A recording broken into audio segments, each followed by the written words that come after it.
Hello students, ये हमने 3.2 प्रश्नावली के 17 सवाल पिछली क्लास तक हल कर लिए थे। इसका 18वां और बहुत ही इंपॉर्टेंट मस्त सवाल है। देखो स्टार लगाएं अपन इस पर। ऐसा कुछ क्या दे रखा है जो इतना ज्यादा सा मस्त लग रहा है आपको? देखो ट्रिग्नोमेट्री का सिस्टम है। ट्रिग्नोमेट्री में कभी कभी क्या हमें कुछ चीजें दिखाई नहीं दे पाती, कैसे यूज करें, क्या है, कितने फॉर्मूले कहाँ लग पाए। ए मैट्रिक्स दे रखी है 0 minus tan alpha by two, tan alpha by two 0 तथा लैंग्वेज लिखी हुई है आई, दो कोटि का एक तत्समक आव्यूह है। तत्समक आव्यूह मतलब आइडेंटिटी मैट्रिक्स, दो कोटि का, तो 1 0 0 1 मैंने बना दिया। बुक में केवल दे रखा है, मैंने इसको बना दिया। तो सिद्ध कीजिए कि आई प्लस ए बराबर आई माइनस ए के साथ में इसका गुणा है। तो पहले एक बार RHS right left hand side LHS निकालते हैं, लेफ्ट हैंड साइड। तो यहाँ क्या दे रखा है? I प्लस ए। ये जब निकालना होगा तो इसका मतलब पहले I लिखेंगे, ऑर्डर ब्रेक नहीं करना, ध्यान रखना। हालांकि प्लस या माइनस में ब्रेक करने से कोई फर्क नहीं पड़ रहा, केवल इनटू में फर्क पड़ता है। लेकिन फिर भी जैसा लिखा हुआ है I पहले लिखें, क्योंकि हम ये प्रूव कर चुके हैं A प्लस बी और B प्लस ए लगभग सेम होता है ना सारा कुछ। 1 0 0 1 प्लस ए, जो ए मैट्रिक्स है 0 माइनस का 10 alpha by two, 10 alpha by two और 0। थोड़ा सा सवाल जाएगा, बहुत बड़ा, जगह की शॉर्टेज आएगी। तो जैसे जैसे अपन लिखते हैं, देखें कहाँ यहीं पे ऐड करें तो ज़्यादा बेहतर रहेगा। यहीं पे ऐड कर लेते हैं। 1 और 0 को ऐड करेंगे तो 1 आएगा। 0 माइनस 10 अल्फा बाई टू को ऐड करेंगे तो माइनस का 10 अल्फा बाई टू आएगा। 0 10 अल्फा बाई टू को ऐड करेंगे 10 अल्फा बाई टू आएगा। और 0 और 1 को ऐड करेंगे तो 1 आएगा। I प्लस ए, आई तो ये दे रखा था और ए ये है, मैंने इन दोनों को ऐड कर दिया। ये आ रहा है सिंपल सा I प्लस ए। क्या यही प्रूव करवाना है इसमें? LHS ये ठीक है। राइट हैंड साइड में क्या कह रहा है? I माइनस ए। पहले तो I माइनस ए करें, फिर कुछ ये मैट्रिक्स अलग दे रखिए, इसका मल्टीप्लाई करें। इसमें जो कुछ भी आए वो इसके बराबर आना चाहिए। क्या? 1 minus 10 alpha by two, 10 alpha by two और 1 इसके बराबर आना चाहिए, ऐसा बोला गया। ये I प्लस ए है। तो जरा पहले I माइनस ए निकालें पहले तो अब राइट साइड की तरफ चलते हैं। तो निकालते हैं I माइनस ए, अर्थात I पहले लिखें 1 0 0 1 माइनस ए को बाद में लिखें 0 माइनस का 10 alpha by two, 10 alpha by two और 0। अब ये जो बराबर क्या आएगा? I में से माइनस कर देंगे, 1 में से 0 को माइनस करेंगे, 1 आ रहा। 0 में से माइनस 10 अल्फा बाई टू, लेकिन ये माइनस पहले लग रहा है, minus minus plus 10 alpha by two minus 0 minus, तो यहाँ पे माइनस का आ जाएगा और 1 माइनस 0 तो 1। आप देख लो, इसलिए तो ये यहीं पे सेम सारा सेम कहाँ आया? माइनस है, माइनस ये यहाँ है। और वैसे भी ये बराबर ये नहीं प्रूव करना था, प्रूव इसके साथ मल्टीप्लाई करके बराबर आना चाहिए। तो ये तो अभी I माइनस ए आया है, हमें तो I माइनस ए इंटू ये समथिंग ये निकालना है। तो जो RHS वाली लाइन है उसको आगे बढ़ाते हैं राइट हैंड साइड, और अब लिखते हैं I माइनस ए के साथ में जो मल्टीप्लाई है वो किसका है? कॉस अल्फा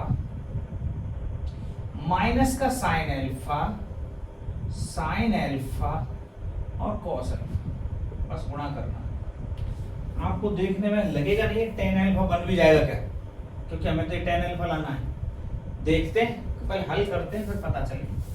तो आई माइनस ए, ये तो लिखो पहले, आई माइनस ए क्या आ रहा है, 1 tan अल्फा बाई 2। यहाँ पे थोड़ी सी जगह रहेगी, इधर नीचे लिखता हूं। आई माइनस जो हमने ए निकाला है वो क्या निकाला है, 1 tan अल्फा बटे 2 माइनस का tan अल्फा बटे 2 और 1, ये तो आई माइनस ए है। और वापस गुणा इससे करना है, cos alpha minus sine alpha cos alpha. अब करो मल्टीप्लाई 1 का cos अल्फा से, यहां बस यही कैलकुलेशन देखना, cos alpha tan alpha by 2 का sin अल्फा बाई 2 से, तो tan अल्फा, ये प्लस आ गया, plus tan alpha by 2 sin alpha. अब 1 का माइनस का इससे, minus sin alpha, tan alpha by 2 का cos अल्फा बाई, तो tan अल्फा cos अल्फा, ठीक है।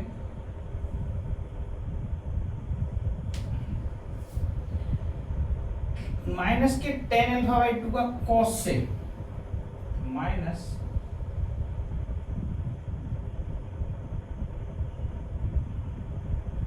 cos अल्फा प्लस 1 का sin अल्फा से, sin alpha minus tan alpha by 2 का माइनस के sin अल्फा बाई 2 से, तो minus minus plus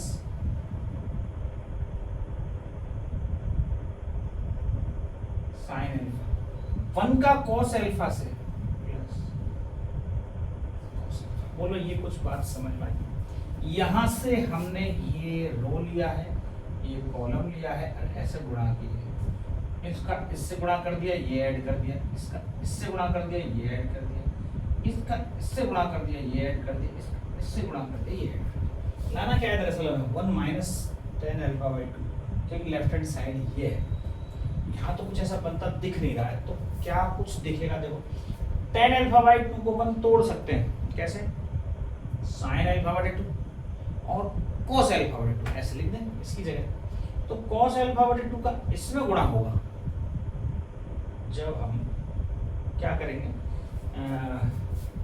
cos alpha by 2 नीचे आएगा, एलसीएम लेके इसमें cos अल्फा बाई 2 को गुणा करें। यहाँ देखें तो यहाँ भी cos अल्फा बाई 2 और इधर गुणा करेंगे cos अल्फा बाई 2, फिर यहाँ भी बटे में, तो सबके नीचे हम देखेंगे cos alpha by 2 cos alpha by 2 cos alpha by 2 आएगा, ऐसा कुछ आएगा।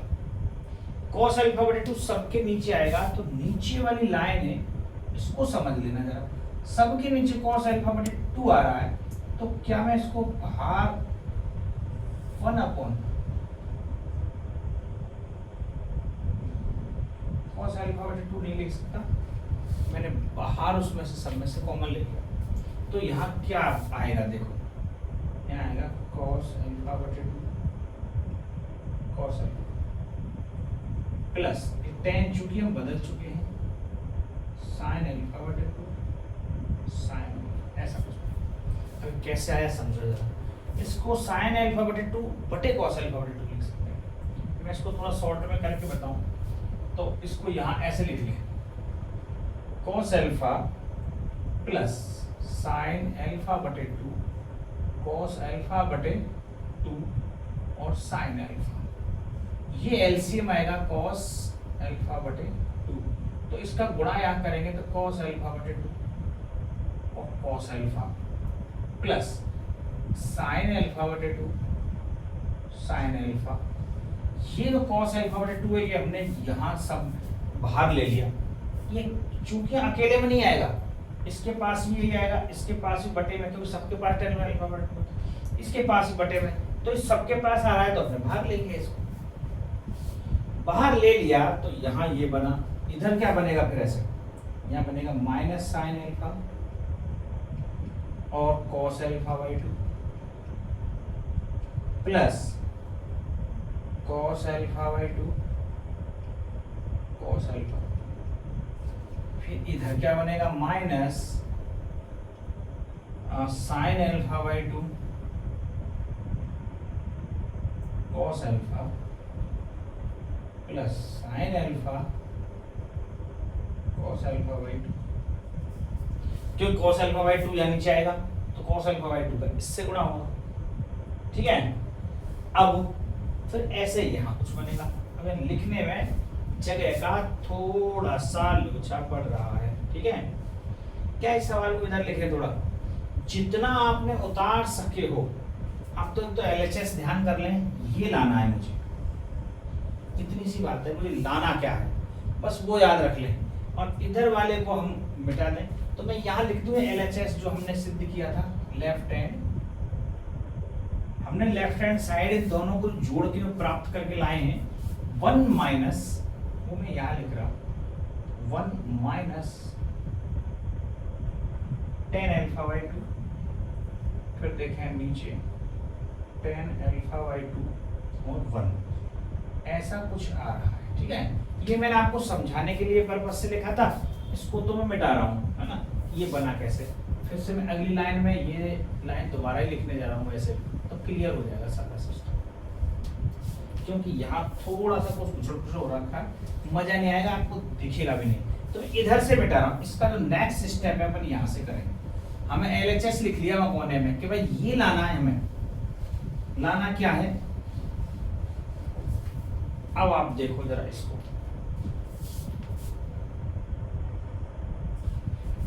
इसका जो नेक्स्ट स्टेप आया, क्या बताया मैंने, पहले फिर से एक बार समझ लें।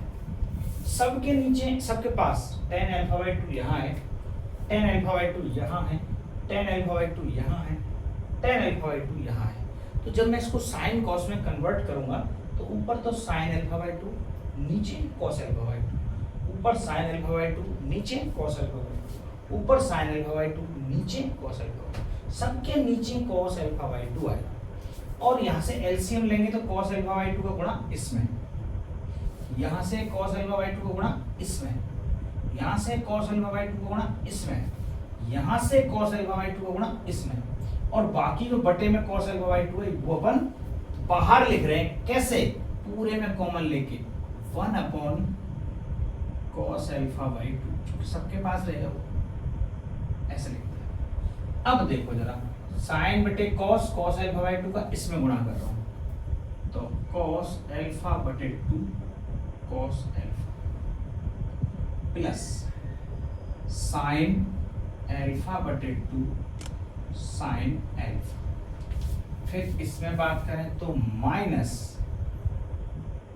साइन अल्फा कॉस अल्फा बटे 2 प्लस साइन अल्फा बटे 2 कॉस अल्फा।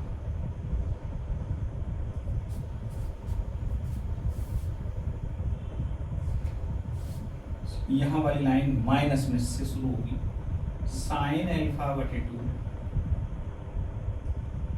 कॉस अल्फा, और जो कॉस अल्फा बटे 2 का इधर गुणा होगा तो plus sine alpha cos alpha बटे 2, यहां से साइन अल्फा बटे 2 sine alpha plus cos alpha बटे 2, ये कुछ हो गया। अब इसमें आप देख रहे हो सब में cos A cos B sin A sin B sin A cos B sin A cos B, मतलब sin A प्लस B या cos A plus B cos A minus B, इनके फॉर्मूले लग रहे हैं, बस कुछ नहीं है इसमें। देखो जरा, तो देखो 1 अपॉन cos अल्फा बटे 2 तो यहाँ। अब इसको देखें cos A cos B plus sin A sin B, इसका मतलब cos A माइनस B का है, तो cos A माइनस B, अर्थात मैं इसको A को अल्फा मान रहा हूं, ध्यान रखना, तो अल्फा माइनस अल्फा बटे cos A minus cos B। अब फॉर्मूला क्या होता है, cos A cos B plus, चूंकि माइनस है, plus sin A sin B, यही होता है। यहाँ देखें जरा, यह माइनस पहले है तो इस फर्स्ट वाले को इसको पहले बोलेंगे। तो यहाँ देखेंगे कि sign A cos B minus cos A sine B. इसका क्या मतलब है? इसका मतलब ये है, ये तो माइनस आ रहा है तो साइन ए माइनस बी का फॉर्मूला है, तो यहाँ पे sine A minus B sine alpha minus alpha बटे, ये इसका है। क्योंकि माइनस है, प्लस वाले को पहले लिखा है, इसको बाद में, है ना, समझ में आ रहा है? क्योंकि ये माइनस पहले आ रहा था इसलिए माइनस पहले आ गया, लेकिन हम पहले इसको लिखें और फिर इसको, तो cos A sine B minus sign A cos B, ये साइन ए माइनस बी का फॉर्मूला होता है। इधर देखें जरा, यहाँ से फिर ये सीन है, यहाँ भी साइन ए कॉस बी माइनस, तो ये भी साइन ए माइनस बी का ही है, और यहाँ पर माइनस है, यहाँ पर प्लस था तो ये माइनस का फॉर्मूला। यहाँ पर देखो साइन ए कॉस बी, अब आपको लगेगा पर समस्या क्या है, फॉर्मूले में cos A cos B minus sign A cos से स्टार्ट होता है, तो यहाँ पे माइनस कॉमन लेना पड़ेगा। माइनस जैसी कॉमन लेंगे तो कॉस ए कॉस बी, फिर यहाँ माइनस साइन ए साइन बी, तो ये minus cos alpha minus alpha, या माइनस आ जाएगा थोड़ा सा, तो माइनस खींचने पर यहां से, तो ये यहाँ माइनस आ गया, ये आ गया नहीं, कैसे गड़बड़ हो गया, फिर से देखो एक बार, चिन्ह मैंने गलत लगा दिया, प्लस प्लस का है इसलिए, तो इसमें माइनस कॉमन लेने की जरूरत नहीं पड़ेगी। क्या यहां पड़ेगी किसी में? देखते हैं, कॉस ए को साइन बी माइनस साइन ए कॉस बी, साइन ए कॉस बी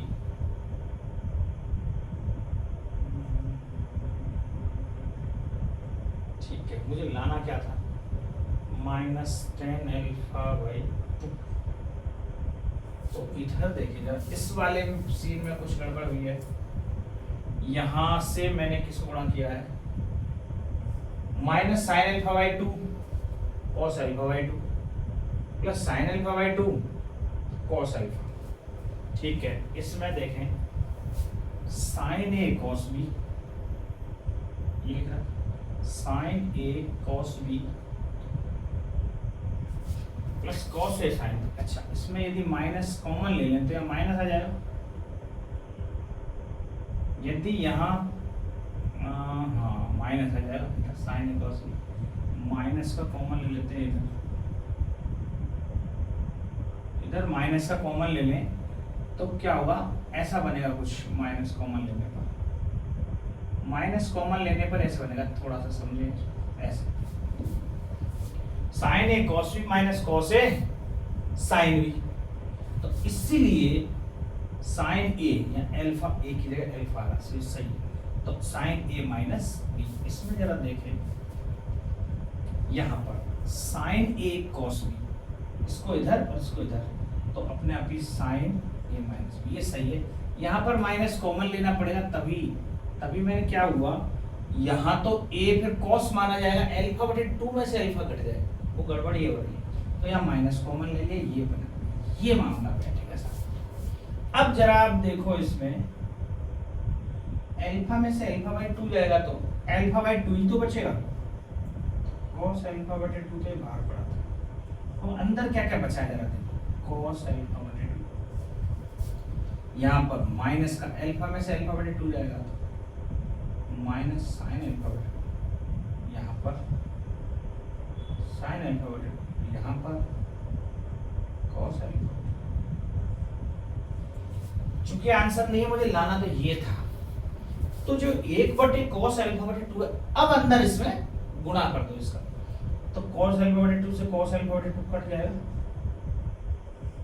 ये क्या आएगा 1, tan अल्फा बटे 2 cos अल्फा बटे 2 माइनस का tan अल्फा बटे 2, साइन बटे cos tan अल्फा बटे 2, और cos से ये कट रहा 1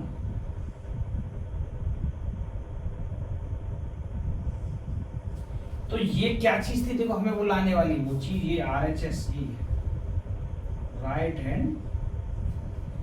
बहुत ही इंपॉर्टेंट सवाल है। देखो थोड़ा सा ना इसमें a माइनस बी का जो फॉर्मूला लग रहा है उसको थोड़ा समझना पड़ेगा कि हमें कैसे, यहाँ मैंने क्यों लिया माइनस में। देखो यदि यह माइनस कॉमन नहीं लेता हूँ तो यहाँ पे प्लस का साइन था, और उसके साथ sign A cos B minus cos A sine B, तो sine alpha by 2 minus alpha हो जाता। तो गलती तो उसमें भी नहीं होती।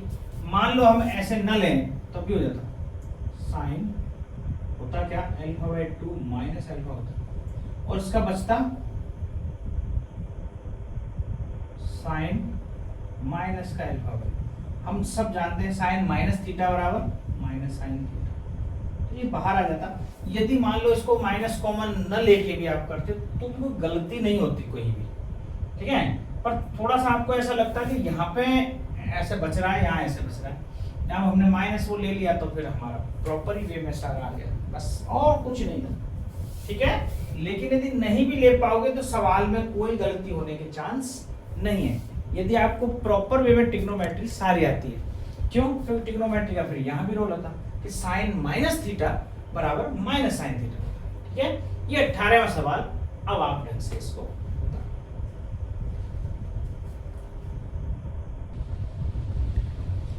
19वां सवाल देखें। ये लिखा हुआ है, थोड़ा सा लेंथी पढ़ने में, सवाल करने में कठिन नहीं है। किसी व्यापार संघ के पास 30,000 रुपए का कोष है, 30,000 रुपए उसके पास पड़े, जिसे दो भिन्न भिन्न प्रकार के बॉन्डों में निवेशित करना, मतलब इन्वेस्ट करना, दो बॉन्ड है अलग अलग प्रकार। प्रथम बॉन्ड पर 5% वार्षिक ब्याज और द्वितीय बॉन्ड पर 7% वार्षिक ब्याज प्राप्त होता है।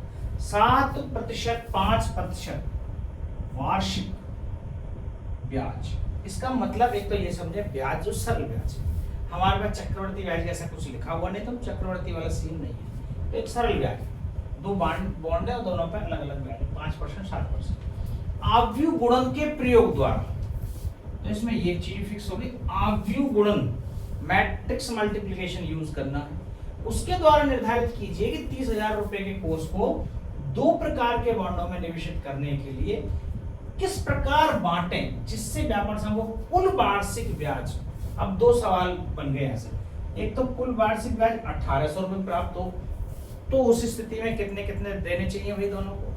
यदि 2000 रुपए वार्षिक ब्याज प्राप्त करना है तो कितने कितने देने चाहिए, ठीक है। समय ऐसा कुछ लिखा हुआ नहीं है कितने समय के लिए, तो यह समय हम ये मान के चलेंगे 1 साल फिक्स, क्योंकि वार्षिक ब्याज बोला है तो समय 1 वर्ष। तो हम पहले सवाल की तरफ बढ़ते हैं। 1800, जब कुल वार्षिक ब्याज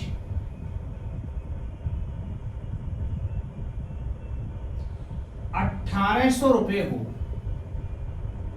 उस स्थिति में कैसे बांटेंगे। तो यहां लिखना है कितने हैं हमारे पास, कुल रुपए कितने पड़े हैं, तो माना प्रथम बॉन्ड में निवेश x रुपए है, भाई पहला बॉन्ड है हमने उसमें x रुपए निवेश कर दिए, और दूसरे बॉन्ड में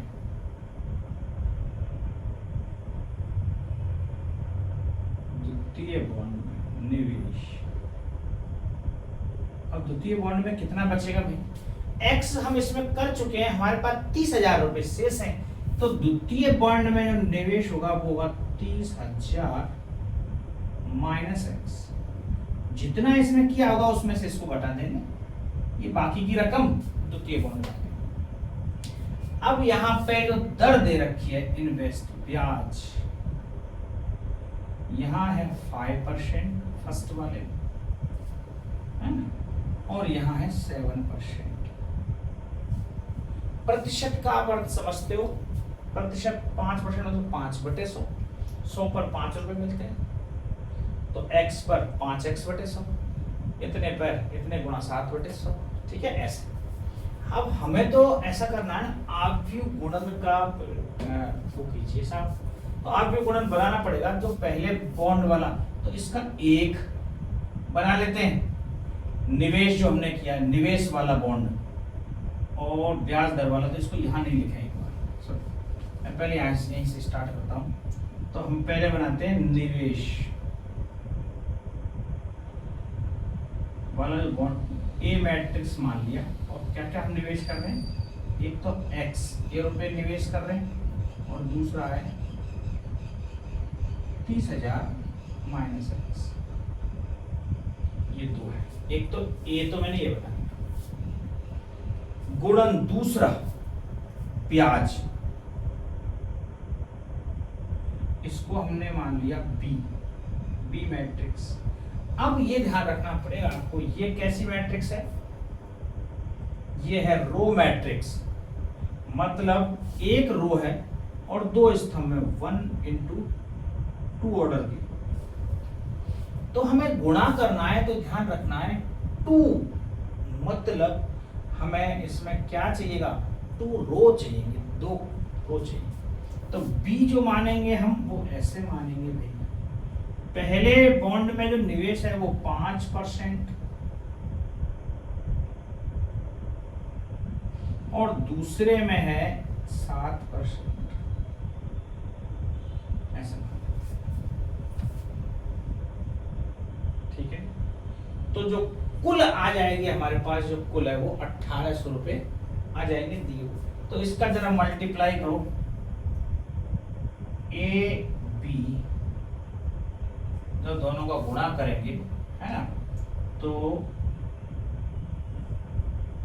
x 30,000 माइनस x, और यहाँ पे है 5%, यहाँ पे है 7%, इन दोनों का जो मल्टीप्लाई हो गया आएगा वो कितना आएगा, 1800 रुपये ब्याज। ठीक है, ये 1800 रुपये देगी साहब, एक मैट्रिक्स है। ठीक है, तो अब ए बी का इनका मल्टीप्लाई करते हैं। तो x का 5% से मल्टीप्लाई करेंगे, तो ए बी बराबर 5x%, x इंटू 5%, x 5% ऐसा है। ठीक है, अब चूंकि परसेंटेज हटाना है तो मैं इसको 5x बटे 100 लिख सकता हूं। ठीक है, क्योंकि मैं यहां पे इंडिकेट कर देता हूं, क्योंकि 5% का मतलब होता है 5/100, 7% का मतलब होता है 7/, ये अपन ने नीचे लिख दिया कि इस प्रतिशत का मीनिंग क्या होता है। ठीक है, तो ये x का 5% से गुणा करेंगे तो 5x/100, और इसका इसके साथ में गुणा करेंगे। तो क्या आपको पता है कैसे गुणा होता है, इसका u और इसका u, और ये प्लस में होता है, ध्यान रखिए, प्लस 30,000 माइनस x इंटू 7/100, बराबर, और इधर क्या आ रहा है 1800। बोलो बात समझ बैठे। ठीक है, दोनों के पास से 100 कॉमन आ रहा है, 1/100, तो 1/100 इधर जाके 100 मल्टीप्लाई में आ जाएगा इधर, तो यहां 5x प्लस 7 का इधर गुणा कर दें, 7 या 21 माइनस 7x बराबर, अब ये मैट्रिक्स ये बराबर 100 का इधर इस मैट्रिक्स में गुणा हो जाएगा 100, तो 100 इधर आ रहे हैं, 100 इधर आ रहे हैं। अब जरा यार देखो, इसको हल करके देखें, माइनस का 7 और ये बैठ रहा है, तो हम देखेंगे इसमें क्या प्राप्त हो रहा है।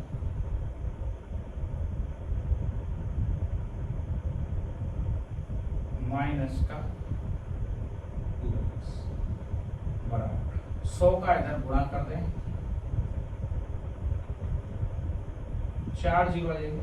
ठीक है, अब देखें जरा, ये दोनों मैट्रिक्स आपस में बराबर हैं, इसका मतलब ये एलिमेंट और ये एलिमेंट आपस में बराबर होंगे। इनको जब हम बराबर करेंगे तो सीधा सा जुगाड़, ये बराबर ये, तो -2 इधर गया और ये इधर आ गया। 21 के बाद 4 जीरो है, यहाँ 18 के बाद -4 जीरो बराबर 2x। 21 में से 18 गए तो 3 और फिर 4 जीरो आ जाएंगे, इसका मतलब 30,000। 2x बराबर क्या आएगा? 30,000। इससे अगली लाइन जरा यहां देखो, 30,000 बराबर 2x। तो जो x की वैल्यू आएगी हमारे पास वो आएगी 15,000। इसका मतलब यदि x 15,000 है प्रथम बॉन्ड में, और अपने पास रुपए, तो 15 का एक 5 और 7%, तो दोनों 18 कैसे हो जाएंगे? थोड़ा सा कुछ गड़बड़ नहीं लग रही है, देख लेते हैं एक बार। माइनस का 7, 30,000 माइनस x, 7 से गुणा करेंगे, 7 3 21 माइनस 7 माइनस 2, तो 15/75 हो सकता है, और 15 7 105, 1800 हो रहे हैं, देख लो। चलो हल करके देख। x तो इसका मतलब पहले बॉन्ड में निवेश है वो 15,000 रुपये, 30,000 में से जाएंगे तो दूसरे निवेश में भी 15,000। अब आप देखो यार, 15,000 आ रहे हैं, ब्याज 5%, क्या दोनों का 1800 आ रहे हैं? एक बार चेक कर लेते हैं, आंसर चेक करते हैं कैसे। 15,000 का 5% ब्याज निकालोगे, कैसे निकलता है? सिंपल सा, 15,000 रुपए 5% आप ब्याज निकालोगे, 5/100, 15/75, 750 रुपए, तो यहां से मिलेंगे ब्याज के। इसके भी 15,000 हैं,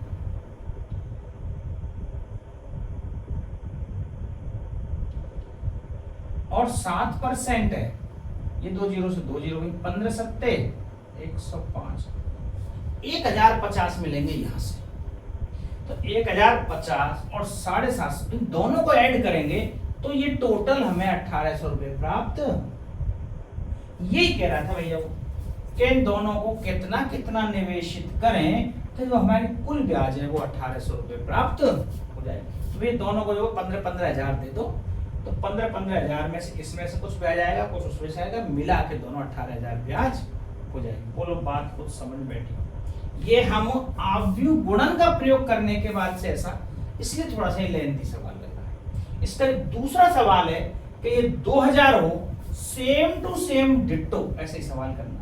तो एक बार ये बता रहा हूं, यही की यही मैं बी क्वेश्चंस भी आपको करा के बताता हूं।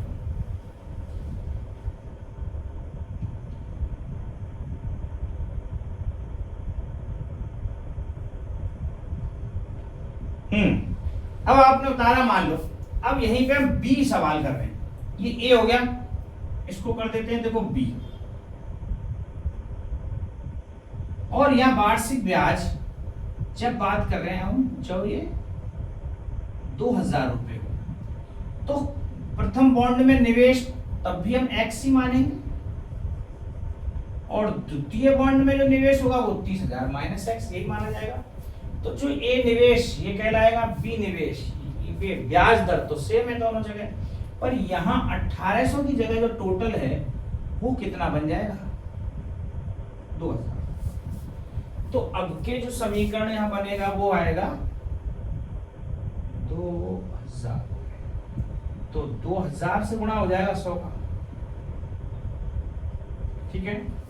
2000 से गुणा होगा तो यहाँ 20 के आगे 4 जीरो हो जाएंगे 18 के वजह। यहाँ तो वही की वही सेम सीन चल रहा है क्योंकि इसमें तो कोई छेड़खानी है। तो अब इस 20 को इधर लाएंगे तो 21 में से यह 10,000 बचेगा। ये 21,000 है, 4 जीरो नहीं, 21,000 नहीं, इकाई, ढाई, सैकड़ा, हजार, 10,000, लाख, 2,10,000 है और ये 2 लाख ही है तो 10,000 बचेंगे। 2x की वैल्यू क्या आएगी? 30,000 ना होके यहाँ आ जाएगी 10,000। तो जो x है वो केवल 5,000 रुपए आएगा। अब x 5,000 होगा उस स्थिति में b, तो यहां पर निवेश 5,000 और यहां 30 माइनस 5 अर्थात 25,000, ये दोनों के रुपए आ जाएगा। जब दूसरे निवेश की हम बात करेंगे 2,000 रुपए हमें ब्याज चाहिए तो भैया इस 5 वाले में तो 5 ही कम करना पड़ेगा। जो ज्यादा वाले जो ब्याज ज्यादा दे रहा है उसमें ज्यादा इन्वेस्ट करेंगे क्योंकि समय तो वही 1 साल है हमारे पास और 1 साल में हम ज्यादा ब्याज की कल्पना चाह रहे हैं। हम चाह रहे हैं ज्यादा ब्याज मिले 1,800 से 2,000 रुपए। तो जो 7% ज्यादा ब्याज दे रहा है उसको तो ज्यादा देंगे और जो कम दे रहा है उसको कम देंगे। तो 5,000 का हम 5% से फैलाएं तो 15 पर 75, 25, 15 नहीं है 25, केवल 250 रुपए प्राप्त होंगे यहाँ से। तो और ये 25,000 है तो 25 छिक्के 150 होते हैं और 25 सत्ते 175 होते हैं। 1,750 रुपए यहाँ से प्राप्त होंगे। दोनों को मिला दें तो 2,000 रुपए बन रहे हैं अपने अच्छे खासे। और ये हमारा आंसर एकदम सही सेट। बोलो बात समझ में आ रही है? तो इसमें कुछ भी ज्यादा नहीं था इसलिए मैंने हेर फेर यही कर दिया जो कुछ करना था। जैसा कि जैसा पहला सवाल है आप पहले पे एक बार रुक के सारा देख लिया फिर जस्ट सेम डिट्टो 20वां है। दूसरा है इसका तो मैंने यहाँ बी बना दिया और ये पूरा पूरा सवाल। अब बता दो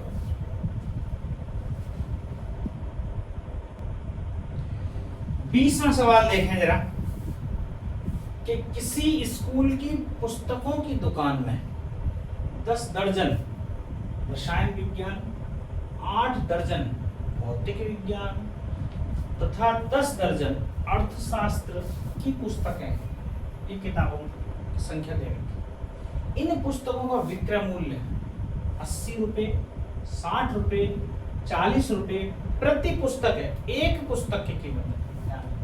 तो आव्यूह बीजगणित का प्रयोग करके मैं आव्यूह बीजगणित का प्रयोग करना मैट्रिक्स द्वारा ज्ञात कीजिए सभी पुस्तकों को बेचने पर कुल कितनी धनराशि प्राप्त। वैसे तो आप आसानी से कर सकते हो ना सारा सर 10 दर्जन है 10 गुणा 12 गुणा 80 इसका 10 गुणा 8 गुणा 60 इसकी कीमत आ जाएगी 10 गुणा 40 इसकी कीमत आ जाएगी और जोड़ दो सबको यही है।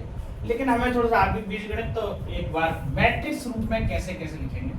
तो जो पहला मैट्रिक्स बनाएंगे हम ए वो बनाएंगे पुस्तकों की संख्या, पुस्तकों की संख्या कितनी है और ये बराबर ए मैट्रिक्स बोलेंगे। अब ए मैट्रिक्स है तो कितनी प्रकार की पुस्तकें हमारे पास? रसायन विज्ञान, भौतिक विज्ञान और अर्थशास्त्र। कितनी 10 दर्जन, 8 दर्जन, 10 दर्जन। तो इसका मतलब 10, 8 और 10। चूंकि सारी दर्जन है तो 12 से गुणा करना पड़ेगा इस मैट्रिक्स को। ठीक है, ये ए हो गया। फिर इनका विक्रय मूल्य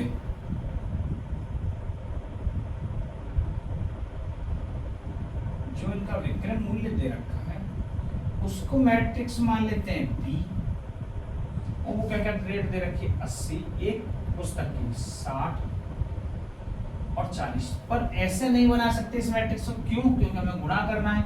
यदि ये रो मैट्रिक्स बनाइए तो वो कॉलम मैट्रिक्स बनानी पड़ेगी। ये भी सिर्फ 80, 60 तभी हम इनका गुणा कर पाएंगे, अन्यथा गुणा ही नहीं कर पाएंगे। ठीक है, तो जो ए मैट्रिक्स 12 से गुणा होने पर प्राप्त हो रही है एक्चुअल में 12 से गुणा कर दिया मैंने, 120, 12 अट्ठे 96, 8 दर्जन, 12 ढाई के 120, 10 दर्जन, है ना। ये ए हो गई, ये बी है। हमें निकालना है कुल धनराशि, तो कुल धनराशि, इसका मतलब ए और बी का हम दोनों मैट्रिक्स का गुणा करते हैं। तो ए है मैट्रिक्स 120, 96, 120, बी मैट्रिक्स है 80, 60, 40। इन दोनों का जब भी गुणा करेंगे तो इसका ऐसे गुणा होगा, 120 गुणा 80, और केवल एक ही उसमें नंबर आएगा, 12 अट्ठे 96, 9600 प्लस 96 गुणा 60, 36 और 9 छिकी 54 और 3 57, 5760 प्लस 40 गुणा 12 चौक 48, सब ऐड हो जाएंगे। इसका गुणा इससे किया, इसका गुणा इससे किया, इसका गुणा इससे किया, प्लस कर देंगे।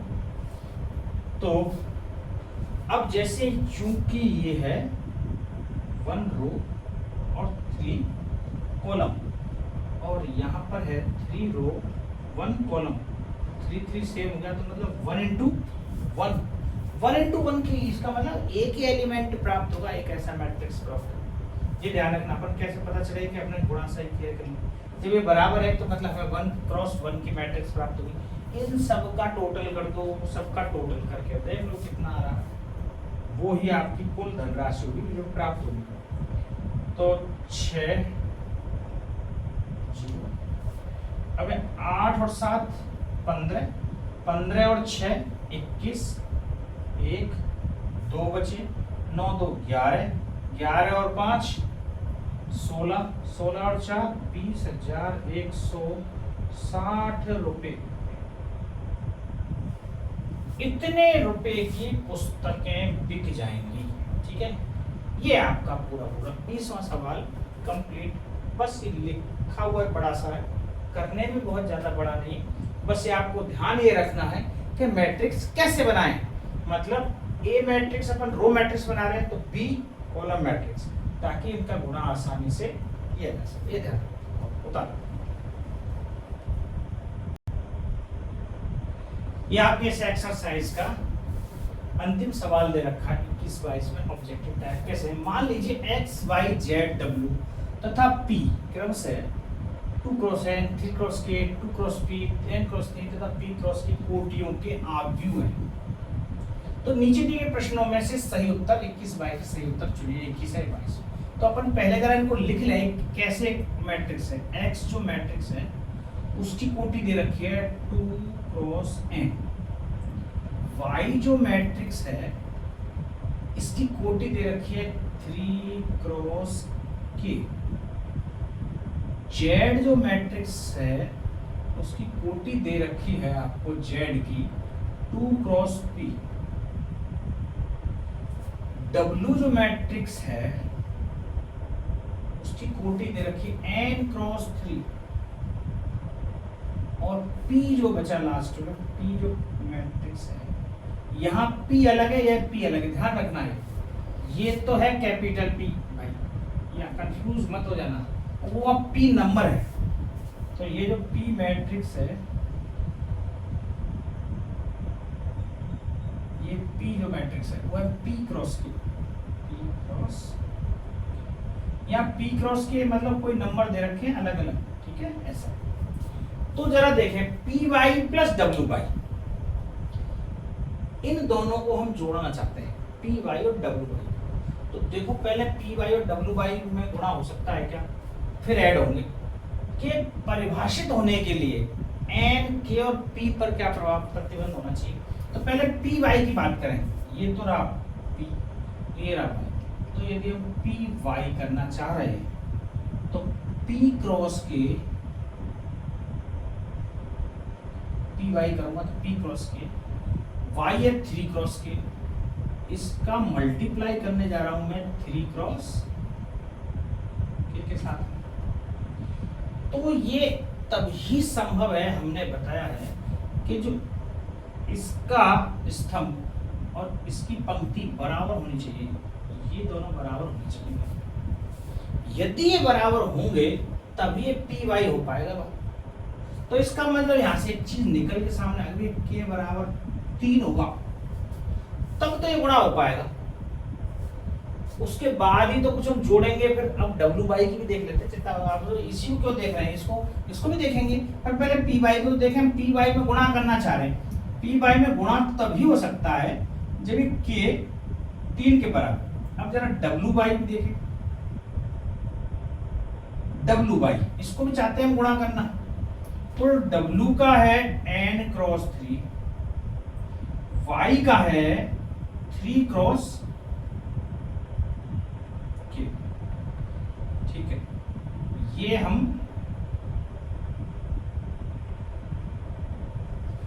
इन दोनों को गुणा करना चाह रहे हैं भैया। अब इन दोनों को गुणा करना चाह रहे हैं तो हमें 3 दोनों ये बराबर होने चाहिए, तो मिल गए। ये तो मामला जोरदार है कि यहाँ 3 बराबर मिल गए। गुणा तो हो सकता है, इसमें गुणा हो जाएगा, कोई बड़ी बात नहीं है। लेकिन केवल गुणा करना होता तो ये चीज सही हो जाती। अब करना क्या है, हमें इसको ऐड भी करना। और आपको पता है ऐड कोई कब हो सकता है, ऐड दो मैट्रिक्स तभी हो सकते हैं जब दोनों इक्वल कोटि के हों। समान कोटि के अवयव ही ऐड या माइनस किए जा सकते हैं। ऐसा नहीं हो सकता कभी। देखो आपके पास मैट्रिक्स दे रखा है भैया 1 2, एक मिनट, और कोई कहते प्लस करके बताओ 3 4 5 6 में, इसमें ऐड करो। ये मैट्रिक्स अलग है, ये मैट्रिक्स अलग है। अब आप कैसे इसको ऐड करोगे बताओ? ऐड ही नहीं होगा क्योंकि इसकी कोटि अलग है, इसकी कोटि अलग है। यदि समान कोटि के होंगे, यहाँ चाहे 0 0 लिख दो, अब बराबर कोटि के बन गए, अब ऐड हो जाएंगे। उससे पहले ऐड नहीं हो सकते। तो बात समझ में कुछ आई कि भाई कोटि भी दोनों की इक्वल होनी चाहिए। तो यार के बराबर 3 तो समझ में आ गया। अब यहाँ p क्रॉस के क्या स्थिति बन रही है, यहाँ पे देखें कि 3 क्रॉस 3 ये आ गया। तो यहाँ n के ये और यहाँ p के, पहले देखें जरा, ये k आप देखो, ये जो k सेकंड वाला ये बराबर है और ये जो p या n, तो ये इनमें मल्टीप्लाई हो सकता है और लास्ट में जो बनेगा हमारे पास इसका वो बनेगा p क्रॉस k का। जो भी हमारे पास इनको गुणा करने पर प्राप्त होगा वो कैसा भी बनेगा, p क्रॉस k बनेगा। यहाँ पर इन दोनों का गुणा करने पर जो आव्यूह बनेगा वो कैसा बनेगा, n क्रॉस k का। हमें इनको ऐड करना है, तो ऐड करने के लिए जरूरी है ये p और n आपस में बराबर। तो एक बात तो ये चाहिए भैया, p और n बराबर होने चाहिए। दूसरी है k 3 के बराबर होना चाहिए, तभी मामला बैठ पाएगा, अन्यथा नहीं बैठेगा। तो इसका आंसर आया a। बोलो बात कुछ बैठे। ये p n कैसे बराबर हो गए, ये देखो फिर से हमने इनमें गुणा तो कर दिया। गुणा करने के बाद जो मैट्रिक्स प्राप्त हुई p क्रॉस k की, ये ऑर्डर आया उसका, क्योंकि ये दोनों बराबर हो गए, k और k 3 के बराबर हुआ तभी गुणा हो पाएगा। तो हमने 3 रख दिया, 3 रख दिया तो ये तो बराबर गुणा हो जाएगा। लेकिन लास्ट में जो प्राप्त होगा वो p क्रॉस k का मैट्रिक्स प्राप्त। यहाँ ये 3 3 बराबर है तो n क्रॉस k का मैट्रिक्स प्राप्त होगा। k यहाँ तो बराबर आ रहा है, इसका मतलब ये p और n भी बराबर होने चाहिए, तभी मैट्रिक्स का ऑर्डर समान होगा। समान होगा तो ये ऐड हो पाएगी। बात समझ में आ रही है? बहुत ही सिंपल सी है, थोड़ी सी घुमा के पूछी हुई। तो ये 21वां सवाल तो ऐसे हुआ। अब जरा देखें 22वें में क्या जोड़, देखो कि यदि n बराबर p, ये तो साफ दे ही रखा है, n बराबर p, तो 7x, x कैसा है, ये 2 क्रॉस n का कोई मैट्रिक्स है और इसमें अपन 7 से गुणा कर दें तो इसका कोई ऑर्डर चेंज होगा भला? नहीं होगा, 2 क्रॉस n ही रहेगा। 7 से गुणा करने पर कभी भी किसी मैट्रिक्स का कोई ऑर्डर नहीं बदलेगा। अब माइनस करना 5z, z का 2 क्रॉस p, इसका ऑर्डर है 2 क्रॉस p। मैं 5 से गुणा भी कर दूंगा तो 2 क्रॉस p ही होने वाला। और ये n और p दोनों बोल रखे भैया इसमें बराबर है, ये तो बराबर है। जब ये दोनों बराबर हैं तो 2 जो ये प्राप्त होगा, ये कैसा प्राप्त होगा ऐसा कहते हैं, तो या तो 2 क्रॉस n क्योंकि दोनों बराबर है, या 2 क्रॉस p, इन दोनों के अलावा कोई भी नहीं हो सकता। तो देखो इसमें 2 क्रॉस p है क्या? नहीं, p क्रॉस 2 है, ये नहीं। क्या 2 क्रॉस n है क्या? 2 क्रॉस n है, ये आंसर सही। यदि 2 इधर लिखा रहता, p इधर लिखा रहता तो ये भी आंसर सही हो जाता। क्यों? तो n और p तो बराबर है, तो n और p बराबर है तो या तो ये 2 क्रॉस p की मैट्रिक्स बनेगी इनको घटाने पर। क्यों? क्योंकि हमें पता है सेम कोटि की मैट्रिक्स ही घट सकती है या सेम कोटि की ऐड हो सकती है। तो या तो ये 2 क्रॉस p की मैट्रिक्स बनेगी या फिर 2 क्रॉस n की मैट्रिक्स बनेगी, क्योंकि p और n बराबर बोला हुआ। तो ये भी आंसर सही है, ये भी आंसर सही है। ऑप्शन में जो है वो आंसर सही है। ऑप्शन में आपके 2 क्रॉस n है, 2 क्रॉस p नहीं है। ठीक है, अब आप समझोगे p क्रॉस 2 और 2 क्रॉस p सेम है, नहीं होता। कई बार बताया आपको, ध्यान रखो, क्योंकि ये ऑर्डर है, ये कोई गुणनफल नहीं है। तो ऑर्डर में हमें पता नहीं है ना p है क्या। p की वैल्यू यदि 5 है मान लो, तो 2 क्रॉस 5 और 5 क्रॉस 2 क्या मैट्रिक्स दोनों सेम हो जाएंगे? बिल्कुल भी नहीं होंगे, आप चीजें अलग अलग हो जाएंगी, है ना। इसलिए ये चीज बराबर नहीं है। कहीं ऐसा नहीं 2 क्रॉस p भी तो सही है, इसको भी सही कर देते हैं, तो ये सही नहीं है। क्लियर हुआ मामला? ये आपकी एक्सरसाइज आज ये फिनिश हुई। थोड़ी सी लंबी लंबी है, हल करने में कठिन कुछ भी नहीं है। तो नेक्स्ट एक्सरसाइज अपन नेक्स्ट क्लास में लेके आ जाऊंगा। तब तक के लिए आप देखते रहिए, पढ़ते रहिए। धन्यवाद।